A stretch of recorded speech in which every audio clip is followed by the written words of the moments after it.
Chasing and Uniqueness Podcast couvre tous les sujets qui intéressent les humains, les mortels. Des sujets qui inspirent, des sujets qui interpellent, des sujets qui édifient, des sujets qui enseignent et pourquoi pas des sujets qui touchent le monde. Oui, Chasing the Truth and Uniqueness Podcast n'a pas de frontières. Alors, nous rencontrons les personnes de partout dans le monde et nous leur donnons notre micro pour s'exprimer. Oui, parce que nous sommes tous différents, nous avons besoin d'atteindre le monde entier. Parce que Chasing the Truth and Uniqueness Podcast veut rassembler, veut inspirer, veut réunir et veut donner le meilleur pour un monde meilleur. Suivez-nous tous les mois, 2 épisodes sont publiés. Et oui, nous sommes au moins dans 8 plateformes d'écoute. Vous pouvez nous retrouver. Vous allez trouver nos liens sur nos réseaux sociaux tels que Facebook, LinkedIn, Instagram. N'hésitez pas, téléchargez nos épisodes et vous ne serez pas déçus. Merci.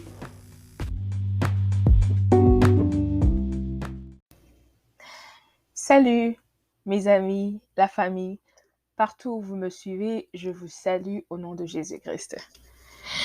Aujourd'hui, je suis heureuse d'aborder le message que j'ai pour vous aujourd'hui parce que c'est le moment que Jésus-Christ a choisi de m'inciter à vous parler. Ce message m'est parvenu il y a quelques mois avant. Mais le diable est aussi intervenu.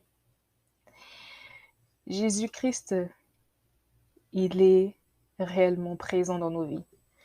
Parce que lorsqu'il m'a donné le message, le diable est arrivé au même moment.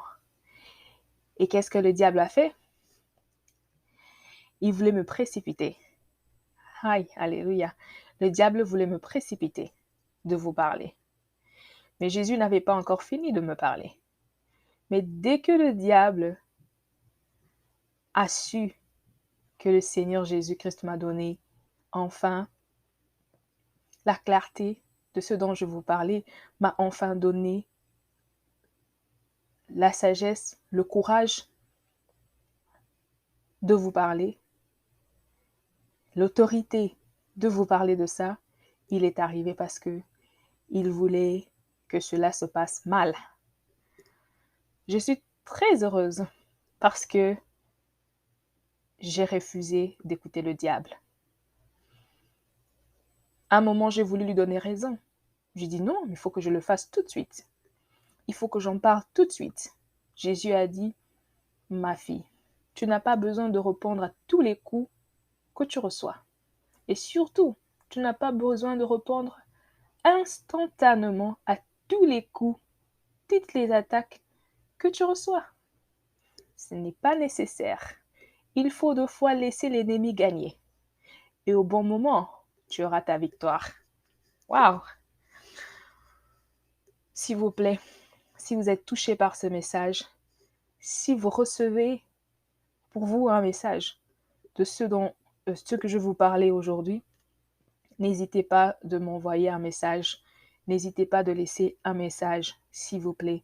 Cela va honorer le Seigneur. Cela ne m'honorera pas, mais honorera le Seigneur Jésus-Christ. Parce qu'il aura mis dans notre bouche de parler avec sagesse, de parler de manière sincère. Parce que rappelez-vous, votre sœur ici, votre amie, vous a toujours dit, cette plateforme est comme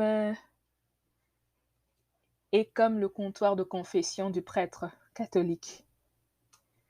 Lorsque les fidèles et catholiques vont faire leur confession de péché auprès du prêtre, qui ne le voit presque pas, cette plateforme ressemble à cela pour moi. C'est le lieu où je peux vous parler, où je peux être moi-même. où je peux vous parler avec beaucoup de transparence et je fais confiance surtout à l'Esprit Saint de me guider. Le diable a voulu vraiment que nous puissions commettre une erreur sur ce sujet. Cette plateforme, ce podcast a été inspiré par Dieu. Et au moment où ce podcast a été inspiré, c'était une délivrance totale.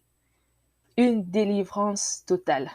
La délivrance était spirituelle, émotionnelle, psychologique, parce que la dépression, le traumatisme nous avait presque tués. Nous avons pensé au suicide. Nous avons pensé à mettre fin à notre vie. Mais Jésus-Christ a trouvé la stratégie, la méthode, un moyen génial de nous sortir de cette crise. Alors, ce message n'est pas pour les athées. Jésus-Christ m'a dit, adresse-toi à mes enfants, adresse-toi à mon peuple, adresse-toi aux croyants. Alléluia. Il m'a dit, dis-leur aussi que je ne t'ai pas donné un ministère pastoral. Je ne t'ai pas donné un ministère pastoral, mais plutôt prophétique et d'évangélisation. Merci Seigneur. Ce message s'adresse à tous les croyants partout où partout où vous vous trouvez, vous tous qui avez une fois où vous êtes abonnés à ce podcast. Le Seigneur Jésus-Christ vous donne ce message. Il a dit, dis-leur, parce que j'étais utilisé comme un instrument. J'étais utilisé pour que tu comprennes où tu étais et où les autres sont jusqu'à ce jour et ils ne sont pas sortis et que toi aussi tu dois sortir de là. Mes chers amis, mes chers frères et sœurs, partout où vous vous trouvez, le Seigneur veut vous parler en ce moment. Mais en vous parlant, il m'a utilisé. Très critique, le message qu'il m'a donné. Mais le diable voulait vraiment me précipiter. Et en me précipitant, il voulait que je vous parle en désordre. Parce que je me suis posé la question lorsque Jésus a commencé à m'orienter, à organiser mes pensées et surtout les sujets abordés dans ce podcast. Je me suis dit, Seigneur, est-ce que je communique bien le message que tu me donnes? Est-ce que je fais très bien comprendre aux auditeurs, les gens qui m'écoutent souvent, les gens qui m'écoutent avec une bonne intention pour recevoir ton message, pour comprendre, pour recevoir un message? Peut-être je communique mal. Peut-être que je méconduis les gens. Alléluia. Seigneur, si je fais mal, mieux vaut que j'arrête. Si réellement c'est toi qui m'as donné cette œuvre, alors oriente-moi. Les attaques que nous recevons ne doivent pas nous précipiter à réagir instantanément. Le diable est dans la précipitation, mais Jésus-Christ est dans la patience, le temps. Oh, je ne vous dis pas combien j'ai été traumatisée, frustrée moi-même. Pendant tout ce temps que j'ai commencé ce podcast, mon premier épisode que j'ai publié en novembre 2020. Le Saint-Esprit pouvait agir, il m'inspire un message et j'en parle et je poste. Mais cependant, deux fois, je pouvais être vraiment un peu confuse. Mais Jésus m'a dit, réfère-toi à ma parole, lis la Bible. Je n'avais pas toute la connaissance, même pas approfondie de la parole de Dieu. Je ne me disciplinais pas de faire une lecture biblique. Et pourtant, Dieu nous le dit dans sa parole. Méditez la parole nuit et jour. David a dit, je médite ta parole nuit et jour. Je ne le faisais pas comme je fais aujourd'hui. Mais pourtant, je me précipitais deux fois à parler d'un sujet. Le diable me précipitait. Et lorsque je parle d'un sujet, le Saint-Esprit me parlait, me disait que ça, tu n'as donné un message, tu n'as pas donné un message qui a parlé à mon peuple. J'ai dit, Seigneur, je me repens, parce que Dieu n'aime pas les justifications. Nous avons aussi une part de responsabilité, mes amis. La part de la responsabilité, c'est vraiment d'être rempli du Saint-Esprit. Et lorsque vous êtes rempli du Saint-Esprit, vous saurez que là, c'est le diable qui vous méconduit. Parce que Jésus-Christ ne va jamais nous faire une telle chose. Comment est-ce que le diable nous méconduit? C'est lorsque nous réalisons de ce dont nous parlons, ce que nous faisons, ne correspond pas avec le fruit de l'Esprit de Dieu. Ne correspond pas avec la volonté, ne va pas en accord avec la parole de Dieu.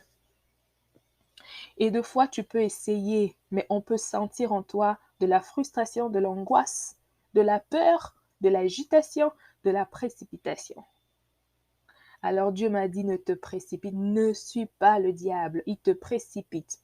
Dans la réaction, te précipite dans la parole, te précipite dans les pensées. Le diable vient et t'encombre des pensées qui te poussent à te précipiter dans la réaction, à te précipiter dans la parole, à te précipiter dans quoi que ce soit que tu fais. Jésus a dit, dis à mon peuple, dis à tous ceux qui t'écoutent, ne vous précipitez pas. Ne nous précipitons pas en quoi que ce soit. Dans toute chose, respirons un grand coup, posons-nous la question, je veux être sûr que c'est l'Esprit de Dieu qui me parle. Est-ce que c'est le Saint-Esprit? Cet épisode est intitulé « Mon parcours dans la maison de l'Éternel ». Alléluia. Mon parcours dans la maison de l'Éternel. Dieu m'a dit, dis à mon peuple que tu n'es pas un pasteur. Ton ministère est prophétique. J'ai mis en toi et j'ai fait de toi une bouche pour mon peuple. Mais le diable t'a envahi avec la peur. La peur de ne pas transmettre mon message. N'est-ce pas que je mets des paroles? N'est-ce pas que je t'envoie parler? N'est-ce pas que je te donne des visions, des rêves? N'est-ce pas que je souffle même certaines choses dans tes oreilles? N'est-ce pas que tes yeux voient le jour et la nuit? Mais de quoi as-tu peur? Le diable. Le diable précipite. Le diable m'éconduit. Et enfin, je deviens l'objet de mépris. Parce que lorsque les gens sont confus à cause de toi, eh ben, tu es méprisé. Jésus m'a dit, les gens sont confus. Quand les gens sont confus, ils te méprisent, ils te rejettent et ils n'ont pas confiance en toi. C'est à cause du diable. Ne l'écoute plus. Ne l'écoute plus. Sois patient. Mon parcours et ton parcours, toi qui m'écoutes, vous qui m'écoutez, le parcours dans la maison de Dieu. Alléluia. J'aime beaucoup ce que Dieu m'a mis dans mon cœur pour vous parler en ce moment. Moi-même, lorsque je voulais en parler, c'était dans la précipitation pour me défendre. Justification, comme je vous ai dit. Mais Dieu m'a dit, reste calme. Je mettrai les paroles dans ta bouche et ce que tu diras, ça sera maintenant parole de la sagesse, de la vérité pure. Et je sais que les croyants qui sont connectés avec Dieu, ils ont l'esprit pur. Ils recevront ce message avec beaucoup d'humilité. En Afrique, il y a un adage qui dit, un enfant peut aussi taper le tambour et un adulte peut danser. C'est-à-dire qu'un enfant peut aussi donner un conseil aux adultes. Et les adultes peuvent aussi suivre ce conseil, prêter attention et considérer cela. C'est-à-dire que si vous êtes un pasteur, vous êtes une servante de Dieu, vous êtes adulte plus âgé, beaucoup d'expérience que moi, considérez ce message seulement comme la voix de Jésus-Christ parce que l'Esprit de Dieu n'a pas ni mon âge ni votre âge. C'est juste l'Esprit de Dieu. Il utilise qui il veut et il parle à travers qui il veut. Je vous aime beaucoup déjà pour ce qu'on va partager, pour ce que je vais vous révéler. Je vais rapidement commencer enfin. Le parcours brièvement de l'Église catholique. Je me rappelle mon oncle qui était prêtre. Feu à lui, hommage à lui, qui est parti depuis 2019. Son ambition sur ma vie voulait que je sois une servante de Dieu, dans l'Église catholique comme une sœur religieuse. Mais observez le parcours. Jésus-Christ savait que ce n'était pas ça l'objectif, la mission, la vision qu'il avait pour moi. Mais il savait quand même que, laissant mon oncle me conduire dans le chemin de Dieu, était le chemin favorable par où il fallait que je commence. Vous savez, en Afrique, moi je parlerai du Congo parce que c'est mon pays. Je viens de la RDC. J'ai vécu là-bas. Je n'apprécie pas les églises, les pasteurs, les serviteurs ou servantes de Dieu qui critiquent l'Église catholique. Ils disent tellement beaucoup de mauvaises choses sur l'Église catholique. Ça me fait mal parce que je suis un des fruits des enseignements, de la discipline que j'ai reçue au sein du couvent des sœurs où je partageais les chambres, je partageais le déjeuner, le dîner, le moment de prière, les enseignements, la formation que j'ai reçue là-bas. Ce qui m'a empêché même, ne soyez pas offensés, ne soyez pas non plus gênés, ce qui m'a empêché de perdre ma virginité aussitôt. Parce qu'en Afrique, à l'âge de 11 ans, de 12 ans, les jeunes filles perdent leur virginité aussitôt. Et certaines tombent enceintes. Et c'est catastrophique, surtout dans la situation au Congo. Mais le Seigneur Jésus-Christ a voulu que je passe par là, que je le connaisse. J'ai fait mon catéchisme et oh, je me rappelle encore de notre catéchiste. Cette dame, elle avait beaucoup d'attention pour moi. Je me rappelle, je la suivais jusque devant sa porte de la maison et j'étais point à l'heure. Et 2 fois en avance, elle n'était pas encore là. J'arrive en premier, j'arrive chez elle et je prends le banc, je prends des craies, le tableau pour transporter dans la parcelle en face où elle nous donnait la formation de catéchisme. Partout où elle se trouve, j'espère qu'elle soit en vie. Vraiment, en tout cas, ma prière est qu'elle soit une femme heureuse. Elle nous enseignait qui est Jésus-Christ. Qui est Jésus-Christ? La vie de Jésus-Christ. Pourquoi le catéchisme? Et c'était à l'âge de 10 ans. Entre 9 ans, 10 ans, jusqu'à 11 ans.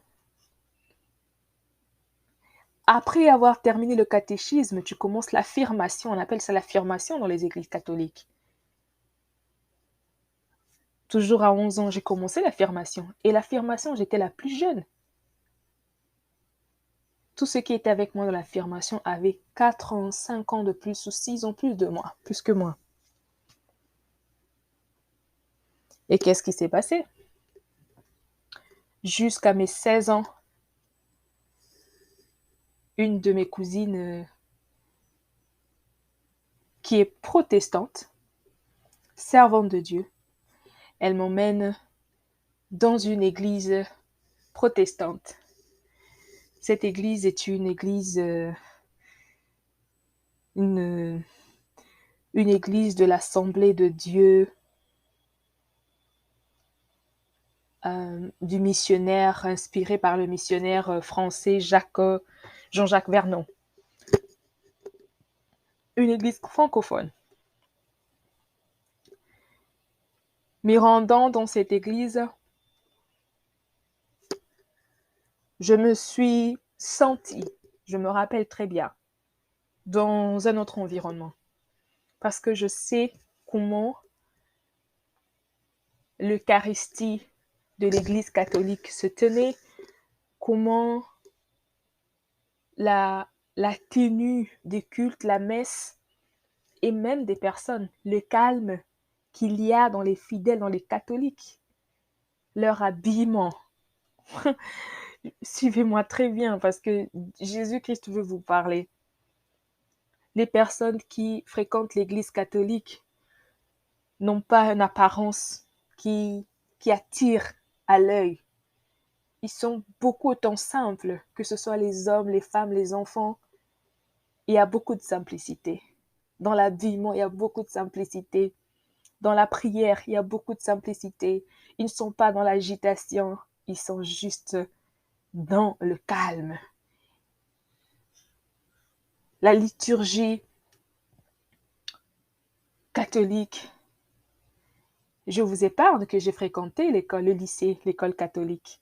Je vous épargne que même à l'école, je faisais partie de groupements des chrétiens catholiques. Je vous épargne encore de détails que j'ai servi comme choriste. À l'école, je faisais partie du choral de l'école, du lycée. Que lorsqu'il y avait messe, on avait messe dans l'église catholique de l'école, eh ben, je faisais le soprano. Je faisais le soprano. Oh mon Dieu, quelle belle histoire. Quel bon message que Dieu m'a donné de vous dire aujourd'hui.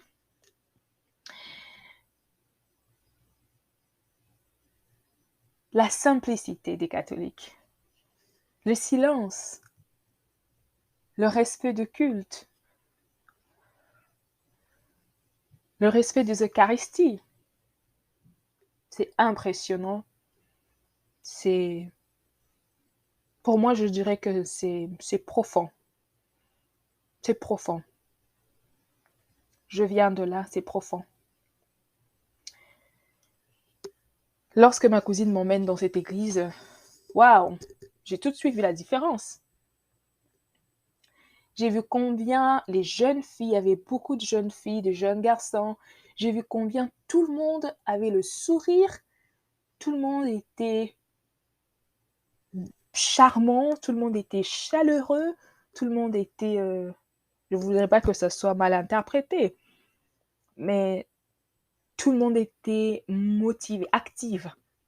Les personnes étaient actives, agitées, une bonne agitation, je vais dire. Ça veut dire que vous arrivez à l'église, vous voyez dehors l'église, il y a plein de voitures. Je vous rappelle que dans l'église catholique au Congo, oui, ça dépend de la taille, mais peu importe. Mais la plupart des personnes viennent, ils peuvent venir du coin de rue, dans le quartier, tout comme loin parce que les églises catholiques sont tellement implantées partout. Donc les personnes sont tout proches, beaucoup des catholiques, dans les coins de rue, dans le même quartier où votre église catholique est.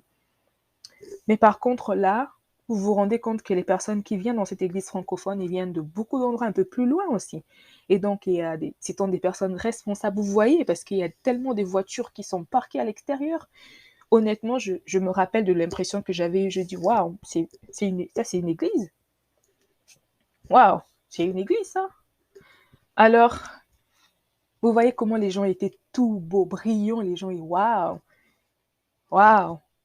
Tout le monde était bien habillé, ils étaient des femmes, des vêtements chics, des jupes. Donc, tout le monde était habillé comme ils veulent. Et l'adoration, la louange, j'ai senti une autre présence, une autre atmosphère. Ma cousine, je me rappelle, elle voulait m'emmener une prochaine fois. Je pense que non, je n'étais plus allée. Parce que je n'étais pas certainement là avec elle. Je suis encore allée dans une église catholique du quartier où j'avais aménagé, à part celle de ma grand-mère. Ensuite, ma cousine encore, un dimanche, j'étais chez elle, elle m'a appelé encore qu'on y aille. Nous sommes partis. Et je commence à découvrir, à remarquer, à observer. Après l'église, les gens étaient tout dehors, en train de rigoler, de parler. Ouf, je me sentais différente. Vraiment différente. Des fois gênée, honte, timide. Voilà. Cependant, en 2017, j'ai encore repris. J'étais entre cette église-là, mais je voulais rester attachée à l'église catholique. J'y allais quand même toujours. Mais c'était le moment de Dieu. C'est-à-dire, quoique moi, je voulais rester loyale à l'église catholique, mais ce n'était plus le temps. C'était plus le temps de rester dans l'église catholique. Le Seigneur avait enfin maintenant utilisé ma cousine pour m'emmener dans l'esprit de Jésus-Christ, de l'éveil. Alléluia, de l'éveil. C'est alors que il a utilisé ma cousine, malgré que j'étais attachée. Mais ensuite, il a vu combien je voulais vraiment rester loyale à l'Église catholique, mais ce n'était pas ce qu'il voulait. Et donc, il a toujours, vous savez, Jésus a toujours ces gens qu'il utilise. Vous ne pouvez pas échapper à l'appel de Dieu. Vous ne pouvez pas échapper à la destinée, au chemin de Dieu. Même si vos pensées refusent. Vos pensées, votre conscience ou quoi, vos envies, vos objectifs personnels échappent, mais vous ne pouvez pas échapper. Et Jésus-Christ j'aime parce qu'il est patient. Et les stratégies, les méthodes, les moyens qu'il utilise sont tellement doux, simples. Alors, à l'école, nous avons déménagé de chez ma grand-mère. Dans les quartiers où nous sommes partis, j'ai changé d'école et je rencontre une nouvelle amie, une nouvelle qui arrive, on partageait la même classe. Elle m'a beaucoup appréciée, nous sommes devenus très proches. Et je l'ai aussi beaucoup appréciée. Et deux fois, nous rentrions ensemble parce que nous habitons dans le même quartier. Nous quittons l'école et pour rentrer à la maison. Et cela se passait ainsi. Je me rappelle très bien de mon amie là. Je sentais une énergie profonde et très positive. Vous pourriez même dire pure, à l'aise, de paix. Vous savez, quand vous êtes entouré d'une personne paisible, vous sentez cela. Vous sentez qu'à côté de cette personne, il n'y a pas de danger. Vous êtes en sécurité. Alors, un jour, elle me dit, dimanche, nous allons à l'église, ma mère va prêcher et tout, tu veux venir? J'ai dit, c'est dans quelle église tu vas? Elle m'a dit, je vais dans cette église francophone des Assemblées de Dieu. J'ai dit, ah bon? Ok. Maintenant, imaginez, je ne me rappelais plus très bien de cette église. Elle m'a dit le nom, mais après je me disais, ah, j'ai l'impression de connaître, ok, mais bon, on va y aller. Elle m'invite d'arriver chez elle parce que, comme je vous ai dit, on habitait dans le même quartier. J'ai dû marcher chez elle à l'heure et nous sommes montés dans le véhicule, sa mère, sa grande sœur, elle et ses deux frères, et nous sommes partis à l'église. Waouh! J'ai aimé cet esprit de famille. Toute sa famille vont dans la même église. J'ai aimé l'invitation, je me suis vraiment sentie proche d'eux. Et nous sommes donc partis. Alors, en arrivant à l'église, je me dis, mais je pense que je connais cette église, j'ai déjà été ici. Ah oui, c'est là que je lui explique l'histoire. Mais elle, à côté de moi, et à cet âge-là, donc cela a pris maintenant, je pense, 1 année et demie, parce que c'était en 2006 que je suis partie avec ma sœur. Et après là, c'était maintenant en 2008, 2008, fin 2008, 2009. Voilà. Je suis maintenant à côté d'une personne que je peux bien observer de près, que lorsque j'étais allée la première fois avec ma cousine, où je voyais de loin, j'observais, mais je l'ai remarqué, j'ai vu comment elle parlait avec tous ses camarades de l'église et les jeunes filles. J'ai entendu la prédication et je me rappelle d'ailleurs que lorsque nous partions, sa maman saluait le pasteur, m'a présenté au pasteur. J'ai dit bonjour au pasteur, qui est jusqu'à ce jour le pasteur principal avec qui d'ailleurs j'ai dû reprendre contact depuis 2021. Alors, imaginez un peu ce qui s'est passé. Une enfant qui a grandi toute son enfance avec une autre, je peux dire une autre confession catholique, et j'entre dans cet environnement-là. C'était vivante, voilà. C'était une ambiance vivante, une ambiance réelle, ça veut dire de rapprochement. C'est ce que j'ai ressenti et ce que j'ai découvert dans l'Assemblée de Dieu, dans le protestantisme. J'ai senti la chaleur, j'ai senti les vibrations, j'ai senti vraiment l'approche de connexion qui qui était bouillonnant, du zèle vraiment. C'était le contact que je n'ai pas ressenti dans l'Église catholique. Parce que là, c'était vraiment de l'Eucharistie. C'était dans toute simplicité, dans le calme. C'était toujours, quand même, le calme, c'est aussi une ambiance. Une ambiance, je pourrais dire, sereine. Voilà comment je définirais l'ambiance de l'Église catholique. Sereine. Voilà, sereine. Tout le monde est dans un protocole de sérénité. Alléluia. Alléluia. Et vous n'imaginez pas ce que votre sœur ici amie a vécu ensuite. Mon amie, mon camarade de classe, Dieu l'avait vraiment utilisé. Elle a commencé à me parler de Dieu. On était dans la même école. Elle me parlait de Dieu. Elle me disait que elle doit servir le Seigneur. Dieu l'a appelée à être pasteur. Parce que sa maman servait le Seigneur aussi. J'ai dit, waouh, si c'est l'appel que tu as reçu, waouh, j'aimerais bien te voir un jour devenir pasteur. J'aimerais bien te voir un jour prêcher. Elle dit, oui, je sens toujours ça, mais bon, je prie. Je dis, bon, moi, je prierai aussi pour toi. Et nous avons intégré le groupe de la jeunesse. Nous avons intégré le groupe de la jeunesse. Ainsi de suite. La jeunesse, c'était le programme avec un autre pasteur.